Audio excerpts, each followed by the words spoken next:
अब देखिए कांग्रेस की, आप देखिए बादली से देवेंद्र यादव जो इस वक्त प्रदेश अध्यक्ष है कांग्रेस के, वो अपनी सीट पर बहरहाल आगे चल रहे हैं। और ये कांग्रेस के लिए पहला जो कह सकते हैं अच्छी खबर आई है इस चुनाव में, वो बादली से आई है, जहां पर उनके प्रदेश अध्यक्ष इस वक्त आगे चल रहे हैं। और अयोध्या के मिल्कीपुर से बीजेपी आगे चल रही है। तो बीजेपी मिल्कीपुर में आगे है, जहां पर समाजवादी पार्टी इस वक्त पीछे है। बीजेपी के लिए बहुत ही अहम सीट है अयोध्या की मिल्कीपुर सीट, क्योंकि 2024 में अयोध्या की सीट बीजेपी हार गई थी, जो बीजेपी के लिए बहुत बड़ा झटका था।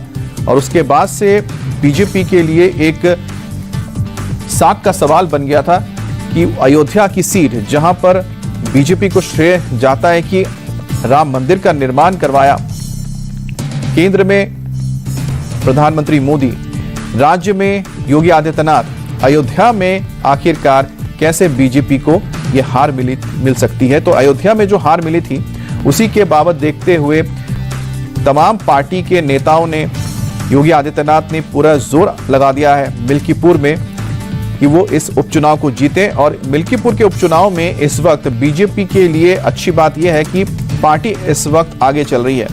और अब देखिए 36 सीटों के रुझान आ गए हैं, यानी कि आधे सीटें आ चुकी। देखिए 70 कुल मिलाकर 70 सीटें हैं। 70 सीटों में 37 के रुझान आ गए हैं, जिसमें 19 पर बीजेपी आगे है और 17 पर यहां पर आम आदमी पार्टी आगे है।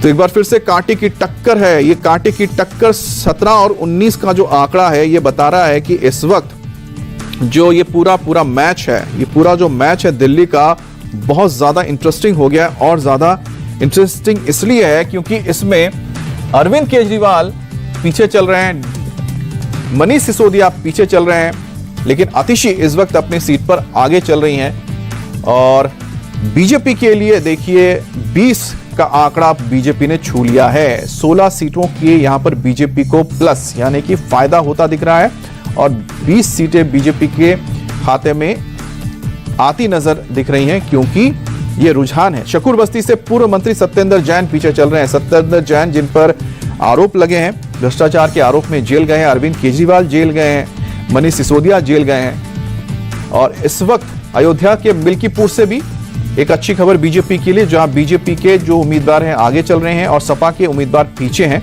अवधेश प्रसाद इस वक्त अयोध्या क्षेत्र से यानी कि फैजाबाद से सांसद हैं और समाजवादी पार्टी के सांसद, उन्हीं के बेटे को समाजवादी पार्टी ने अयोध्या के मिल्कीपुर सीट से चुनावी मैदान में उतारा है। बीजेपी ने भी पूरी जोर लगाई है कि वो मिल्कीपुर की सीट जीत ले, अयोध्या की सीट जीते, क्योंकि ये साख का सवाल है, ना सिर्फ पार्टी के लिए बल्कि योगी आदित्यनाथ के लिए भी।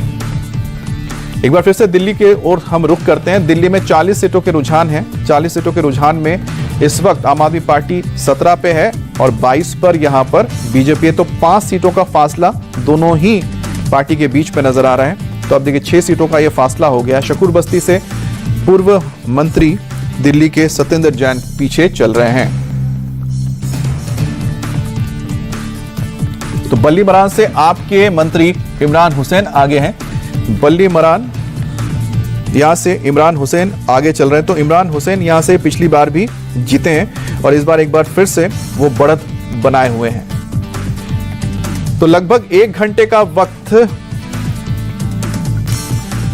और जब हो जाएगा, तो लगभग जब 1 घंटा और हो जाएगा, तब तक चीजें और ज्यादा क्लियर हो जाएंगी कि आखिरकार क्या तस्वीर निकलकर सामने आती है दिल्ली की। 8:30 बज चुके हैं, आधा घंटा बीत चुका। नरेला से बीजेपी आगे चल रही है, आदर्श नगर से बीजेपी आगे है, बुरारी से और तिमारपुर से आम आदमी पार्टी आगे है, बादली से कांग्रेस को बढ़त मिली हुई है, नागलोई जाट से अब देखिए नागलोई जाट से एक बार फिर से बीजेपी आगे चली गई है, मंगोलपुरी सीट का भी इंतजार करना है, रोहिणी से बीजेपी है, शालीमार बाग से आप है, शकूर बस्ती से बीजेपी आगे है, सदर बाजार से इस वक्त बीजेपी आगे चल रही है, चांदनी चौक से आम आदमी पार्टी है, सुल्तानपुर से आम आदमी पार्टी आगे है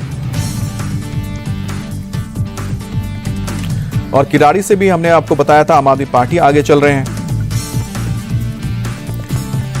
अब मंगोलपुरी से भी बीजेपी के जो उम्मीदवार हैं आगे हो गए हैं। तो बीजेपी के 24 इस वक्त जो कैंडिडेट्स हैं आगे हैं, आम आदमी पार्टी के 17 कैंडिडेट्स आगे, लेकिन 21 इस वक्त पीछे चल रहे हैं। सबसे बड़ी बात है कि बीजेपी के दीपक चौधरी आगे हैं बादली से और आम आदमी पार्टी पीछे है। नरेला से भी राजकरण खत्री इस वक्त बीजेपी के आगे चल रहे हैं। बुरारी से संजीव झा आगे हैं और बीजेपी के शैलेंद्र कुमार पीछे चल रहे हैं। तिमारपुर से इस वक्त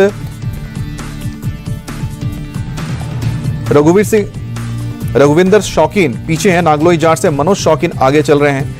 राकेश जाटव इस वक्त मंगोलपुरी से पीछे हैं। राजकुमार चौहान आगे चल रहे हैं। रोहिणी से विजेंद्र गुप्ता आगे हैं। प्रदीप मित्तल पीछे चल रहे हैं।